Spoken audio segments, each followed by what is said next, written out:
Namaste. Welcome back to Waking Up with Mindful Serenity Yoga, and I'm Nancy. We're going to continue with our little concept in the jar exercise where I pull out a piece of paper with the concept written on it, usually a spiritual concept. And again, I want to stress that spiritual and spirituality are both concepts in themselves. And then I will begin to discuss that concept, talk about it for 4 minutes straight, without any notes, without any practice, just impromptu. And there will be no revision or addition of this video, so you will get whatever comes out.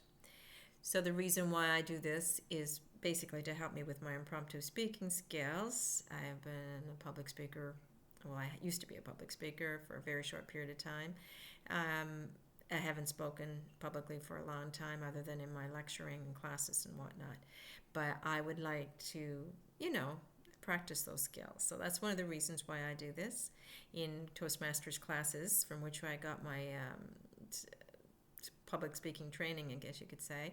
We used to do impromptu sessions where you'd be given something from a jar and asked to speak on it for a very short period of time. I'm extending this one to 4 minutes, so anyway. So that's one of the reasons why I do it. I also do it because, like I said, I feel compelled to come to these videos, and I have no reason why I feel compelled to come to the videos and speak about things that I know people are not too interested in hearing about these days, unless they themselves are in the process of awakening. Then I don't know about that either, why I'm doing this. But here I am doing this that I feel so compelled to do.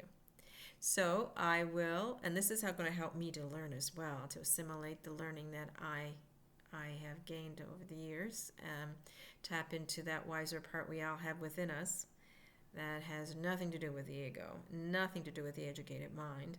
It actually is beyond that, or underneath that, or however way you want to describe that locality. But it is something that is within all of us. So I like the opportunity to tap into that every now and again.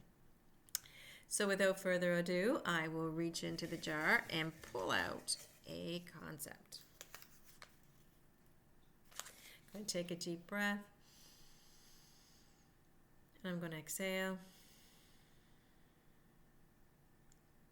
And breath is an anchor. It takes us a little bit out of our head. Again, I want to tap into that mind beyond the mind, rather than my egoic mind that thinks it knows everything, when I answer this or talk about this particular concept that I have pulled out. And what did I pull out? Object of consciousness. Object of consciousness. So that's quite a loaded statement, and we know that an object is something that we are observing objectively. An object is something we observe objectively, without emotion or bias, without judgment or discrimination. So an object is something we observe, okay? And a lot of times we speak about objects when we talk about scientific observation. And this is good because I always love to put science into consciousness, into our understanding of consciousness, because I have seen through my understanding of both spirituality and quantum physics that we are finally getting a connection between the essence of consciousness and science. So object then is something that we observe objectively. Consciousness is the bigger word in this particular statement, and consciousness is that ultimate state of pure awareness that we all are not only a part of, but that we all are. So some people would think of consciousness as the Pure Land, as the Buddha would describe it. Some people might describe it as divinity. Some people may describe it as the essence of who we are. Some people may describe consciousness as the ultimate understanding of all there is. So I don't care what you call it as far as terms go. For me, consciousness is that higher knowing, okay? It is the light that shines on everything to illuminate everything, okay? So when we talk about it being the light that shines on everything to illuminate it, meaning to bring it to its full reality so we see the reality of all that is, which is also the beauty of all that is. It's the sunshine, it's the dew on the grass in the morning, it's the sound of bird song, it's the breeze on your face, or the sound of the breeze through the trees. That is part of this thing that is being illumined, okay? But consciousness is not what it is shining on, okay? It is not impacted by anything it is shining on. Because not only does it shine on these beautiful things that make life so interesting, it also shines on those challenging things that make life difficult. Okay? It shines on the grieving face of someone who just lost somebody. It shines on the crying child in the corner. It shines on the homeless person at the corner of the street. Consciousness shines on everything. And we, as consciousness, can narrow that focus into something so small and narrow that's all we see. And unfortunately, we have a tendency to do that. We have a tendency to shine on an object of consciousness that we call me, my life, my problems. And we narrow that focus so much on that we do not see everything that's going on around it. We may not notice the sun shining and see how beautiful it is.